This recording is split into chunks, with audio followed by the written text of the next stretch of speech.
सपुरुषं पार्थ कम गायत कम घातयति हन्ति कम। अनुवाद पढ़िए। हे पार्थ, जो व्यक्ति यह जानता है कि आत्मा अविनाशी, अजन्मा, शाश्वत तथा अव्यय है, वह भला किसी को कैसे मार सकता है या मारवा सकता है।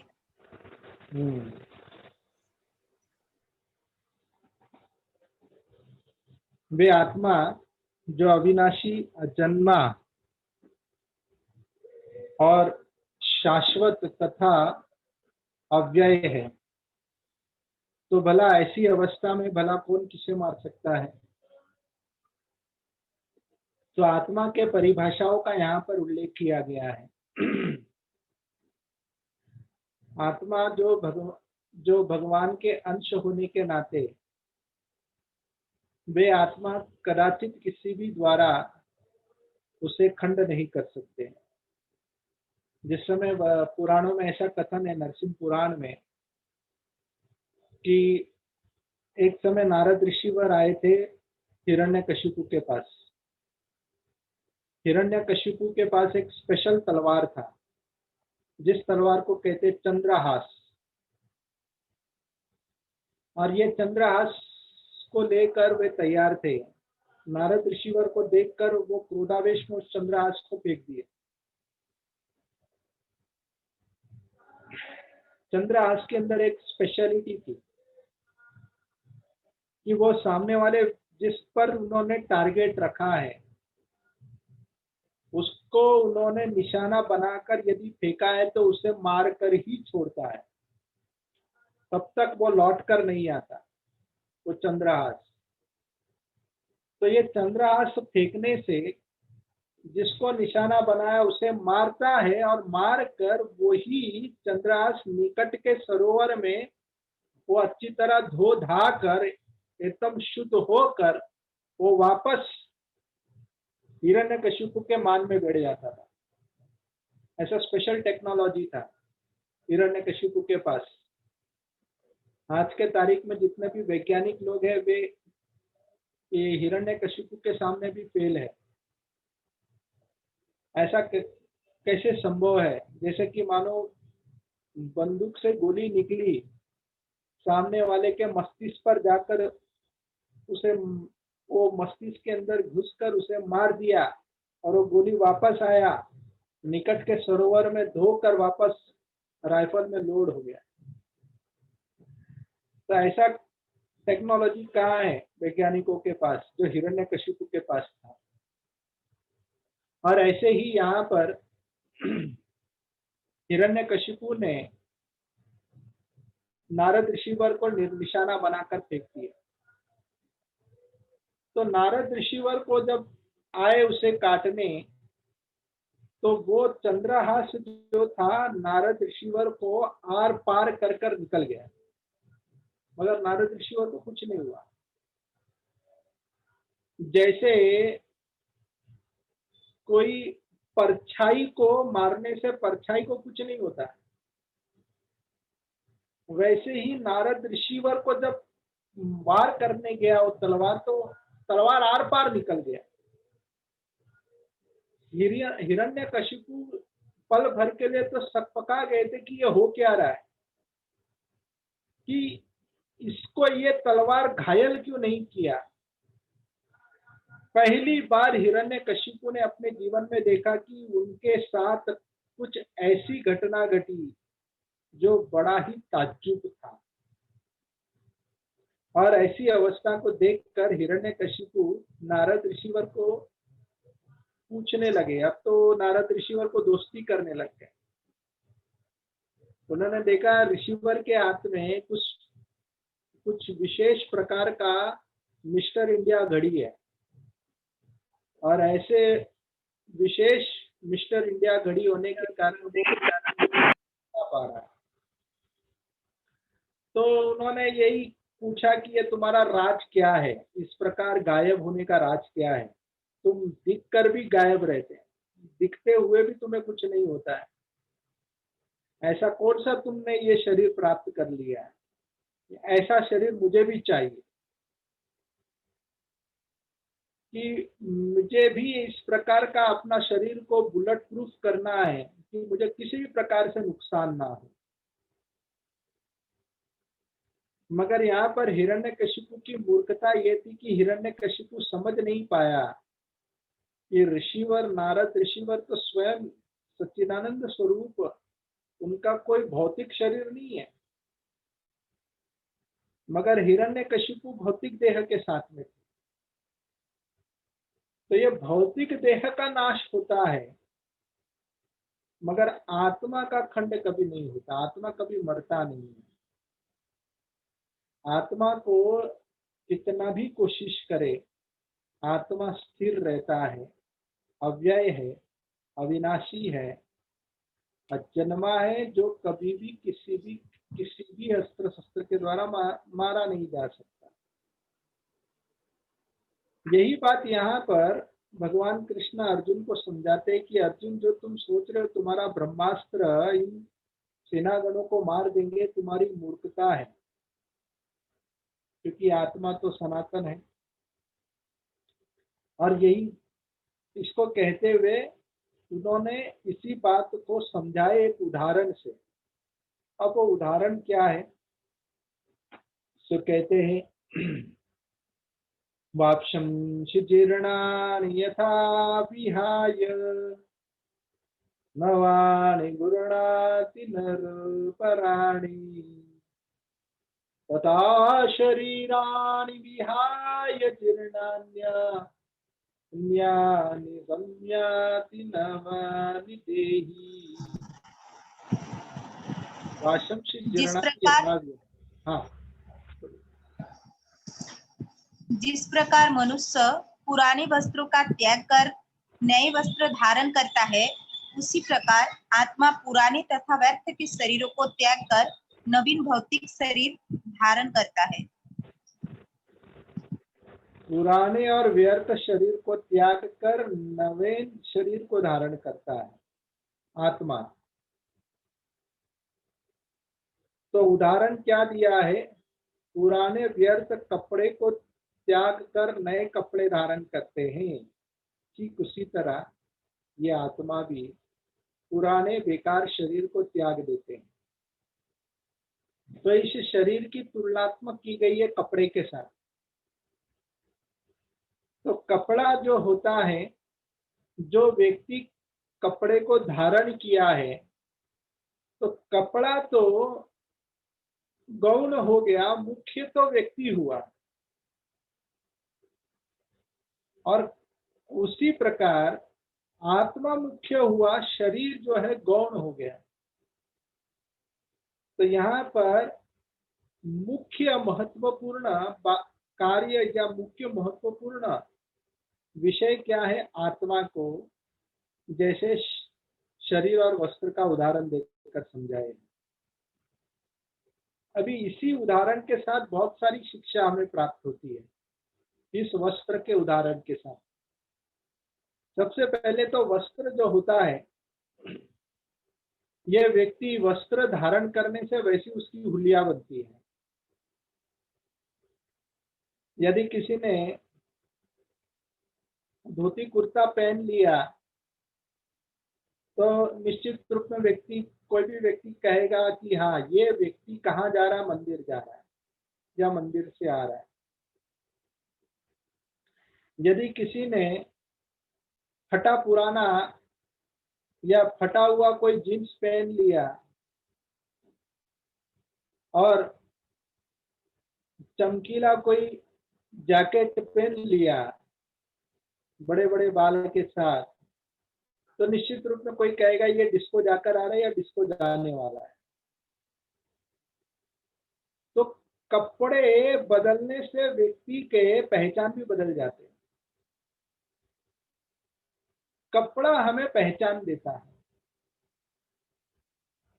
वैसे ही हम सभी को कपड़ा प्राप्त हुआ है, एक मनुष्य देह प्राप्त हुआ है, तो हमारा एक पहचान है कि हम एक मनुष्य है। मगर यही देह जब छूट जाता है, जब पशु का देह प्राप्त होता है तो हम वही अपने आप को पशु मान बैठते हैं और वही पशु के रूप में लोग हमारे साथ व्यवहार रखते हैं। तो कपड़े के अनुरूप हमारा अस्तित्व बनता है। असल में आत्मा का तो पहचान एक ही है, जीवेर स्वरूप कृष्ण नित्यदास। मगर वही आत्मा ने कपड़ा जैसा जैसा बदला वैसा वैसा उन्होंने अपना पहचान भी बदला। तो कपड़ा जो होता है वही कपड़े के रूप में उसका व्यक्तिगत प्रकट होता है। फटा पुराना कपड़ा रहेगा तो जान सकते हैं कि व्यक्ति भिखारी है, और अगर एकदम प्रेस किया हुआ सूट बूट है तो लोग कहेंगे ये अमीर बाप का है या अमीर खानदान से। तो कपड़े के आधार पर व्यक्ति का बैकग्राउंड पता लगता है। तो उसी प्रकार हमारे जो शरीर जो है उसी शरीर को देखकर व्यक्ति उसके बैकग्राउंड को भी जान सकता है कि उसका बैकग्राउंड कैसा था। कि यदि अगर हमारा मनुष्य देह में प्राप्त हुआ है तो इसका अर्थ यह है कि पूर्व समय पर इन्होंने कुछ तपस्या किया करके मनुष्य देह प्राप्त हुआ। यदि पशु देह किसी का देख लिया तो ये समझ में आता है कि पूर्व समय पर इन्होंने अपना स्वतंत्रता का दुरुपयोग किया, इसलिए इनको पशु देह प्राप्त हुआ है। तो कपड़े के आधार पर उसका बैकग्राउंड दिखता है। तो दूसरी बात हो गई। तो कपड़ा जो होता है अपने अपने तरीके से लोग उसे चुनते हैं। ये तीसरी बात है, कपड़ा अपने अपने तरीके से लोग चुनते हैं। तो जिसका जैसा विचार रहता है वो वैसा कपड़ा खरीदता है। अब वो विचार के साथ उसको पैसे भी चाहिए। भारी पैसा है तो अच्छा कपड़ा लेंगे, यदि पैसा कम है तो फिर रास्ते का माल सस्ते में उठाएंगे। जैसे पैसे रहते हैं पैसे के आधार पर पैसे के अनुरूप उनको वैसा क्वालिटी का कपड़ा मिलता है। ठीक उसी तरह जैसा हमारा शरीर है, जिस प्रकार हमारा शरीर है, यदि हमारा शरीर यदि अच्छा है, यानी कि यदि किसी का शरीर स्वस्थ है, अच्छे घराने से है, अच्छा उसका संस्कार है, तो पता लगता है कि इन्होंने काफी पैसे देकर अच्छे शरीर खरीदे हैं। पैसे का अर्थ है पुण्य। तो जितना हमारे पास पुण्य की पूंजी रहेगी उतना अच्छा कपड़ा मिलेगा, और जितना हमारे पास पुण्य की पूंजी नहीं है, जितना हम कम पुण्य धारण किए वैसा सस्ता कपड़ा मिलेगा। यानी कि कपड़ा मिलेगा अर्थात शरीर मिलेगा। तो इस प्रकार हमारे धन यानी कि हमारा धन केवल पुण्य है। हमारे पुण्य के आधार पर हमें अच्छा बुरा शरीर मिलता है, अच्छा खराब शरीर मिलता है।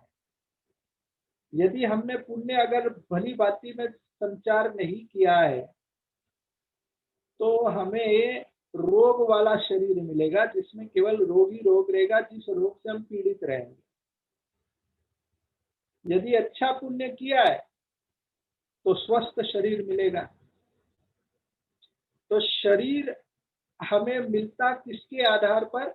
हमारे पूर्व समय के पुण्य के आधार पर। तो लोगों के मन में भले ही ये इच्छा हो कि उसको अच्छा शरीर मिले, लेकिन पुण्य भी चाहिए। जैसे लोगों के मन में अच्छे से अच्छा कपड़ा खरीदने की इच्छा है, लेकिन पैसे भी चाहिए अच्छे कपड़े खरीदने के लिए। तो इस तरह हमारा पुण्य के आधार पर हमें शरीर मिलता है। ये चौथी बात होगी। अच्छा, पांचवी बात क्या है कपड़े को लेकर? शिक्षा क्या है कि पांचवा यह शिक्षा है कि 84 लाख प्रकार के विभिन्न प्रकार के कपड़े हैं बाजार में। भगवान के सुपर मार्केट में 84 लाख विभिन्न प्रकार के कपड़े हमें उपलब्ध होते हैं। 84 लाख विभिन्न प्रकार के, और वो 84 लाख विभिन्न प्रकार के कपड़े क्या है? जलजानव लक्ष्यानि स्थावर लक्ष्यन्ति विश्यन्ति कृमियो रुद्र संख्या का 10 लक्षाना पक्षिणां 30 लक्षाना पशुवः 4 लक्षानि मानुषा। ये पूरे हो गए 84 लाख योनि। जलजानव लक्ष्यानि, जल के भीतर 9 लाख विभिन्न प्रकार के कपड़े हैं। प्रकार के कपड़े 9 लाख विभिन्न प्रकार के कपड़े, यानी कि केकड़ा होगा, कछुआ होगा, सर्प होगा, जल के भीतर के कीटाणु होंगे, या घड़ियाल होगा, अनेक अनेक प्रकार के जितने भी जल के भीतर के प्राणी हैं, ये 9 लाख प्रकार के हैं। तो जो जैसा पुण्य कमाएगा वैसा वो देह लेगा उसमें से। जलजा नवलक्ष्यानि स्थावर लक्ष्यन्ति विश्यन्ति, 20 लाख विभिन्न प्रकार के पेड़ पौधे हैं। ये पेड़ पौधे को स्थावर कहा गया। स्थावर यानी वो हिलते डुलते नहीं, एक ही जगह पर स्थिर है। स्थावर यानी कि एक ही जगह पर वो स्थिर है, वो हिलते डुलते नहीं। तो ऐसे स्थावर लक्ष्यन्ति विश्यन्ति, 20 लाख विभिन्न प्रकार के पेड़ पौधे हैं। स्थावर लक्ष्यन्ति विश्यन्ति कृमियो रुद्र संख्या का, और रुद्र संख्या का यानी कि 11 लाख रुद्र, 11 रुद्र होते हैं, इसलिए 11 की संख्या यहाँ पर बताइए रुद्र का नाम लेकर। कृमियो रुद्र संख्या का,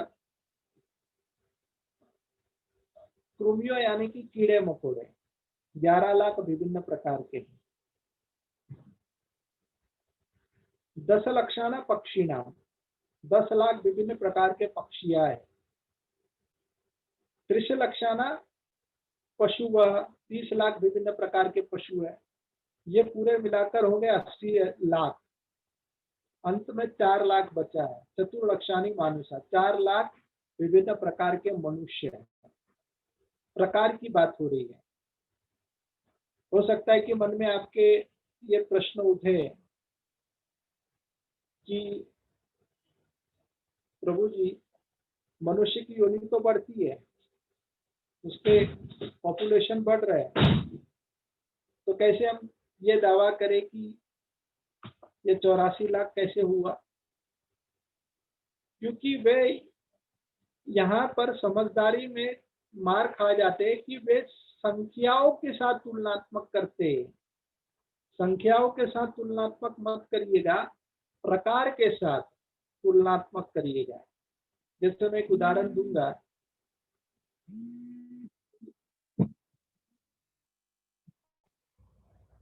जैसे कि उदाहरण यह है,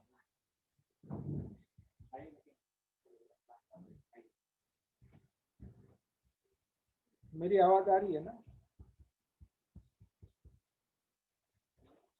हाँ प्रभु जी, आ रही।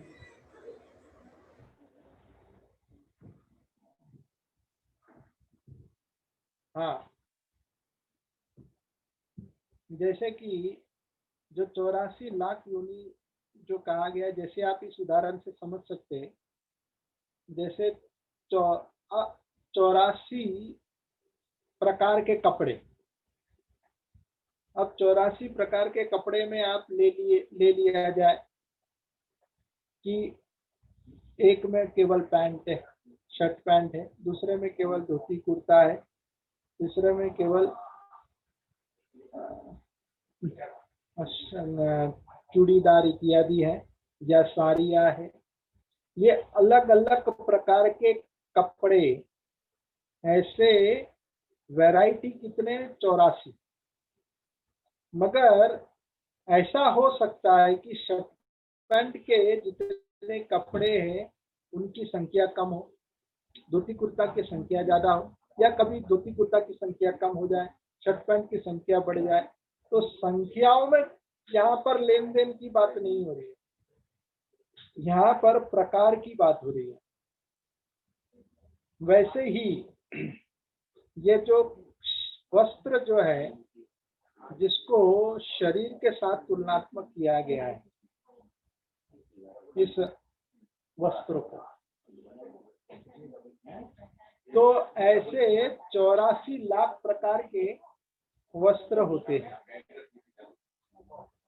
और वो 84 लाख प्रकार के वस्त्र जो विभिन्न प्रकार के अपने अपने पुण्य के अनुरूप उसको शरीर देह प्राप्त होता है। ये 5वीं शिक्षा हो गई।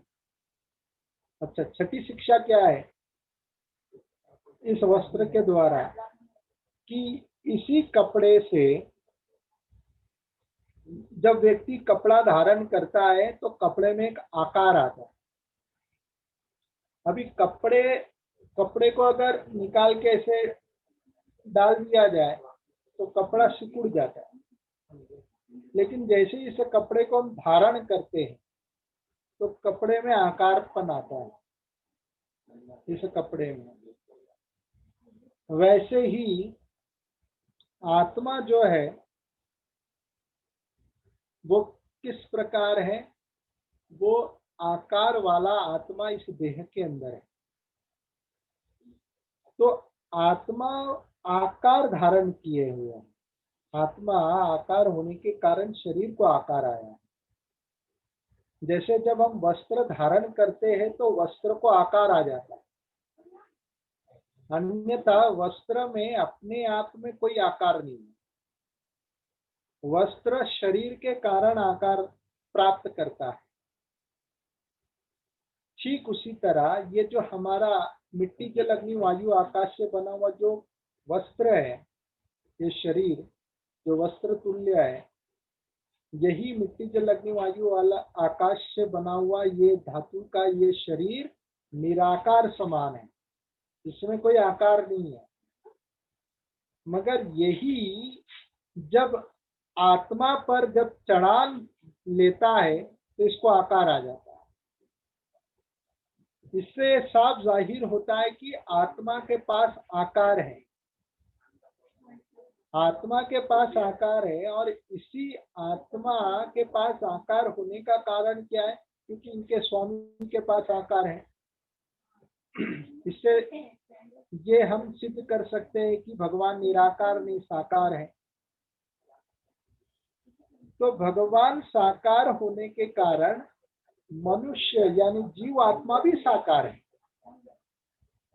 और जीव आत्मा उनको भी हाथ पैर मुंह गुदा जनेन्द्रिया इत्यादि समस्त प्रकार के जो अंग जो है जो मनुष्य के पास है, जो भौतिक देह में है, वैसे ही आत्मा में भी उपलब्ध है। मगर ये विकसित नहीं हुआ है, कली के रूप में। और वो कली के रूप में रहने के कारण वो अपनी चेतनाओं को विकसित नहीं कर पाया। तो वही आत्मा इसलिए बताया गया है कि बाल के अग्रभाग का 10,000वां हिस्सा है। तो बाल के अग्रभाग का 10,000वां हिस्सा उतना छोटा हुआ आत्मा जो इस देह के अंदर है, तो उसके पास भी हाथ पैर है, मगर वो प्रकाशित नहीं हुआ। तो इस प्रकार वो आत्मा आकार वाला होने के कारण ये देह जो है, इस देह में आकार उत्पन्न हुआ है। इसीलिए जिस क्षण ये आत्मा देह को छोड़ता है तो शरीर सिकुड़ने लगता है, इसके आकार बिगड़ने लगते हैं।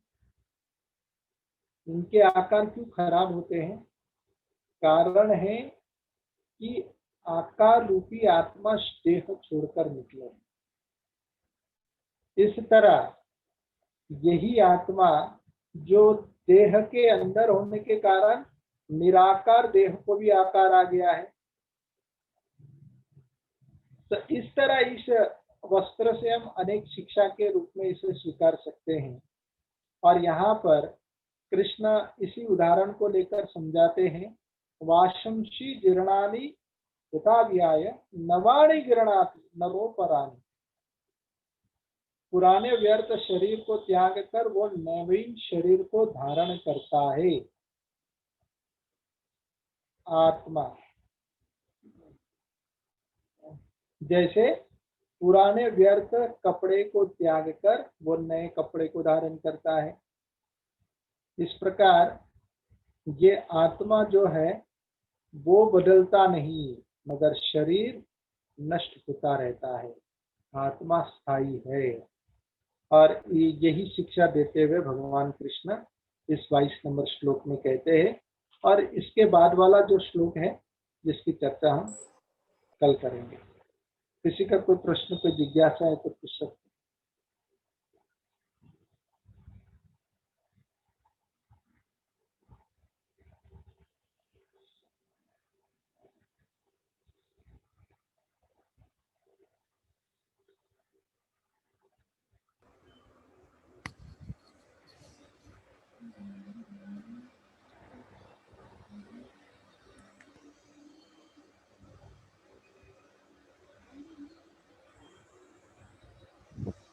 प्रभु जी का धन्यवाद करेंगे हम लोग एक बार महामंत्र का उच्चारण करके हुए।